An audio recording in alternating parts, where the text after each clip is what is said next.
दोस्तों बात करेंगे आज इन्फोसिस शेयर के बारे में, जहां पर गिरावट जो है कंटिन्यू हमें होते हुए नजर आ रही है और लगातार शेयर गिर रहा है। जहां पे देखिए अभी के टाइम क्या है कि आईटी सेक्टर में भी गिरावट चल रही है और आईटी सेक्टर में ज़्यादा से ज़्यादा जो गिरावट चल रही है वो इन्फोसिस शेयर में ही देखने को मिल रही है। देखिए आईटी सेक्टर में हम मान लेते हैं कि गिरावट हो रही है, ठीक है, लेकिन ज़्यादा से ज़्यादा इन्फोसिस में हो रही है। जितनी आईटी सेक्टर में देखिए एसएल टेक्नोलॉजी भी आते हैं, विप्रो भी आती है, टीसीएस भी आती है, बाकी अदर कंपनियाँ भी आती है, लेकिन ज़्यादा डाउनफॉल इन्फोसिस में देखने को मिल रहा है। गिरावट के पीछे वजह क्या है वो सब जानेंगे एंड एक बड़ी अपडेट कंपनी के रिजल्ट से रिलेटेड हमें देखने को मिल रही है तो वो भी देखेंगे। तो अभी के टाइम यहाँ पे इन्फोसिस 2.5% आज के दिन भी गिर चुका है और आईटी सेक्टर की गिरावट की वजह से मार्केट में निफ्टी जो है वो भी आपको गिरते हुए देखने को मिल रहा है।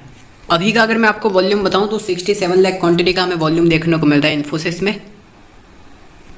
और अगर मैं बात करूँ पीई की, तो पीई देखने को मिलता है, जो सेक्टर का पी है 27 सेक्टर का पी है और इन्फोसिस का पी है 26। तो ओवरऑल पीई के हिसाब से देखा जाए तो कोई ज़्यादा ओवरबॉट में नहीं है। जो सेक्टर चल रहा है उसी के साथ साथ इन्फोसिस भी चल रहा है। और उसी के साथ साथ जो सबसे प्लस पॉइंट है, अच्छी बात दोस्तों ये है कि ये जो गिरावट हमें होते हुए देखने को मिल रही है, इस गिरावट में डिलीवरी उठाई जा रही है। जैसे कि अगर आप मंथली एवरेज देखेंगे तो लोग बाई करके शेयर होल्ड कर रहे हैं। 61% डिलीवरी उठाई गई 1 वीक एवरेज में, क्वांटिटी में 61%, और कल के दिन देखने को मिला 62%, ऑलमोस्ट 63% के आसपास डिलीवरी जो है वो उठाई गई है।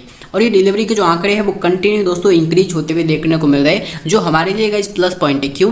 क्योंकि जो गिरावट हो रही है, इसी गिरावट में बड़े निवेशक हो या रिटेल निवेशक हो, सभी जो है धीरे धीरे करके एवरेज कर रहे हैं, डिलीवरी उठा रहे हैं और अपने पोर्टफोलियो में शेयर को जो है जगह दे रहे हैं। तो कुल मिला के देखिए, जब शेयर गिरता है तो वहाँ पे बाई करने का अच्छा मौका रहता है, तो वही मौका जो है जो एफआईडीआई वाले हैं वो चूकना नहीं चाहते और वो यहाँ पे क्या कर रहे हैं, इन्वेस्टमेंट कर रहे हैं। कम्युनिटी सेंटीमेंट देखा जाए तो 86% लोग बाई का सजेशन दे रहे हैं, 3% होल्ड का सजेशन दे रहे हैं। मेजोरिटी की बात करूँ तो यहाँ पे 89% लोग यहाँ पे इन्फोसिस को लेके बुलिश है, वो भी आने वाले 1 साल के लिए।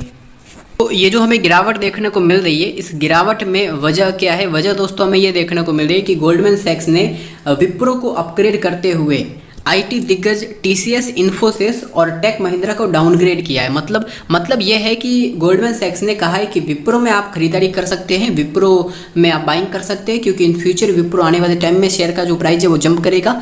और गोल्डमैन सैक्स ने यह बताया कि आईटी कंपनी की जो दिग्गज कंपनियां हैं, टीसीएस है, इन्फोसिस है और टेक महिंद्रा है, इनको डाउनग्रेड रेटिंग दी गई और इनमें यह बताया गया है कि ये कंपनियां में और गिरावट देखने को मिलेगी और इनमें जो है कि थोड़ा बहुत मुसीबत जो है वो हमें नजर आएगी निवेशकों के लिए। तो यहाँ पर गोल्डमैन सैक्स ने भारतीय आईटी उद्योग पर अपना रुख भी अपडेट किया है, जहाँ पे बताया गया है कि गोल्डमैन सैक्स ने कहा कि अर्थव्यवस्था में आसान मंदी को कंपनियों द्वारा अभी तक शामिल नहीं किया गया है। अपनी रिपोर्ट के अनुसार वैश्विक वित्तीय सेवा फर्म ने कहा है कि हमारा मानना है कि विवेकाधीन आईटी सेवाओं में मंदी विकास और परिवर्तन के एजेंडा के इर्द गिर्द खर्च होती है और यह उद्योग के लिए सड़क के दोहरे अंकों में राशि जो है, जो कंपनी का रेवेन्यू है, वर्दी पूर्वानुमान में भी अभी तक पूरी तरह से परिलक्षित नहीं है और फाइनेंशियल ईयर 2024 के लिए। तो अभी के टाइम जो है कि जो आईटी कंपनियां उन पे हमें मुसीबत देखने को मिल सकती है, लेकिन विप्रो में अच्छा खासा जंप यहाँ से नजर आ सकता है गोल्डमैन सैक्स के अकॉर्डिंग और मेरे अकॉर्डिंग भी। क्यों? क्योंकि विप्रो दोस्तों में देखने को मिलता है ऑलरेडी बहुत ज़्यादा गिरा हुआ भी है और विप्रो का जो बिजनेस है आईटी का भी है, लेकिन उसी के साथ साथ डाइवर्सिफाई बिजनेस है विप्रो। और उसी के साथ साथ दोस्तों अच्छी बात तो हमें ये देखने को मिल रही है कि 13 अक्टूबर को दूसरी तिमाही के नतीजों पर विचार करेगी इन्फोसिस, जहाँ पर दोस्तों कंपनी की 12 और 13 अक्टूबर को हमें बैठक होते हुए देखने को मिलेगी और वहाँ पर कंपनी जो अपने रिजल्ट का विचार करेगी, रिजल्ट जो है वो पेश कर सकती है।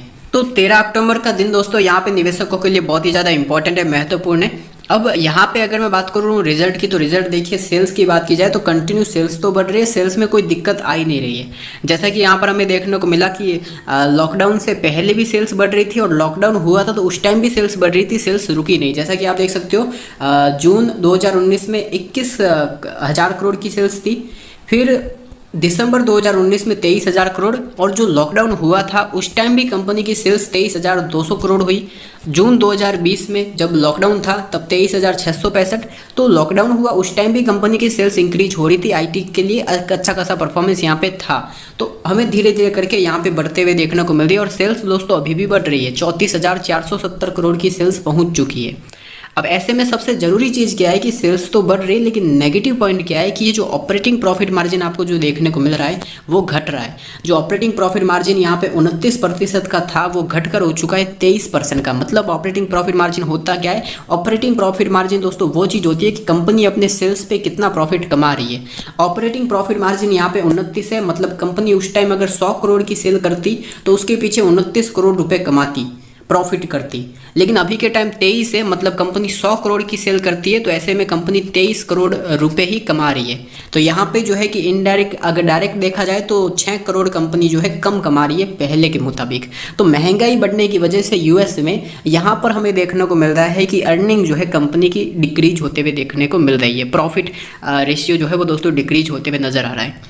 अब हालांकि अगर मैं बात करूँ तो इसी वजह से देखिए सेल्स तो बढ़ी हुई है, सेल्स तो बढ़ भी रही है, लेकिन सेल्स बढ़ने के बाद भी यहाँ पर जो प्रॉफिट है वो सिर्फ और सिर्फ 5,000 करोड़ के आसपास ही आ रहा है। अगर यहाँ पर प्रॉफिट जो ऑपरेटिंग प्रॉफिट मार्जिन नहीं गिरता तो ये जो प्रॉफिट है हमें 6,000 करोड़ के ऊपर देखने को मिलता।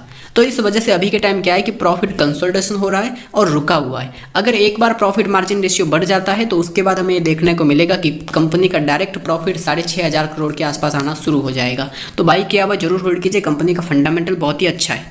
तो अभी के टाइम जैसा कि आप देख सकते हो कि जो निफ्टी हमें जो है कितना देखने को मिल रहा है। अगर मार्केट का डाटा बताऊं तो मार्केट दोस्तों यहाँ पर निफ्टी ऑलमोस्ट गिर चुका है 300 पॉइंट।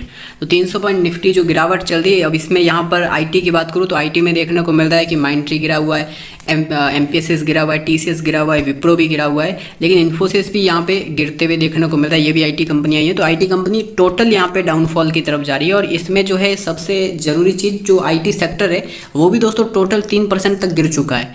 तो मोस्टली आईटी सेक्टर की वजह से ही यहाँ पे सब कुछ मार्केट में गिरावट जो है वो हमें देखने को मिल रही है। अब इन्फोसिस ने दोस्तों लेवल तोड़ दिया है। लेवल कौन सा है हमारा? लेवल दोस्तों जैसा कि ये शेयर जो अप ट्रेंड में था, इस प्रकार से धीरे धीरे करके ऊपर जा रहा था, तो वो लेवल टूट चुका है। अब यहाँ पे गिरावट हो रही है और पैटर्न बनना कौन सा पैटर्न दोस्तों यहाँ पे बन रहा है?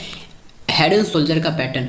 और हेड एंड शोल्डर के पैटर्न के अकॉर्डिंग दोस्तों यहाँ पे दे दिया है ब्रेकडाउन, और ब्रेकडाउन की वजह से अभी के टाइम गिर रहा है। 1380 रुपये का आपका सेकंड सबसे बड़ा सपोर्ट है। 1380 रुपये का लेवल टूटता है तो यहाँ से जो गिरावट है वो थोड़ी और यहाँ पे बढ़ सकती है। और स्टॉक का जो प्राइस है इस लेवल तक आपको जाते हुए देखने को मिल सकता है, जो कि दोस्तों लेवल हमारा निकल के आ रहा है। सबसे पहले आरएसआई भी बता देता हूँ। आरएसआई के हिसाब से बात करूँ तो अभी के टाइम आरएसआई ऑलमोस्ट बहुत ज़्यादा गिरा हुआ है, लेकिन आरएसआई जो है वो 30 के आसपास आपका आते हुए नजर आएगा। और ऐसी स्थिति में स्टॉक का जो प्राइस है 1395 है, वो ऑलमोस्ट 1350 रुपये के लेवल तक आपका जाते हुए नजर आ सकता है। और उसी के साथ साथ यहाँ पे अगर मैं सपोर्ट जोन बताऊँ तो स्टॉक के लिए जो सपोर्ट बनते हुए नजर आएगा वो दोस्तों ये लेवल रहते हुए देखने को मिलेंगे। सो गाइज ये लेवल जो हमारा सपोर्ट रहेगा जो कि 1310 रुपये का, 1310 रुपये के लेवल के आसपास इन्फोसिस जो है वो आपका आ सकता है। उस लेवल पे अगर आप बाइंग भी करते हो तो भी दोस्तों अच्छा ही रहने वाला है, क्योंकि हमें देखने को मिल रहा है कि ये एक सपोर्ट लेवल है। तो यहाँ से अगेन रिवर्सल दे सकता है आरएसआई के हिसाब से भी। बाई किया हुआ जरूर होल्ड कीजिए लॉन्ग टर्म व्यू के हिसाब से, लेकिन शॉर्ट टर्म व्यू के हिसाब से अभी थोड़ा शेयर गिरेगा। एंड शॉर्ट टर्म में बात करूँ तो 1380 रुपये का आप एक एसएल भी लगा के चलिए, स्टॉप लॉस लगा के चलिए। और अभी के टाइम थोड़ा बहुत डाउनफॉल देखने को मिल रहा है, तो 1380 रुपये का शॉर्ट टर्म बाई किया तो 1380 रुपये का एसएल लगा के चलिए। लॉन्ग टर्म बाई किया तो अगर हाई पे बाई किया है तो गिरावट में आप एवरेज भी कर सकते हैं।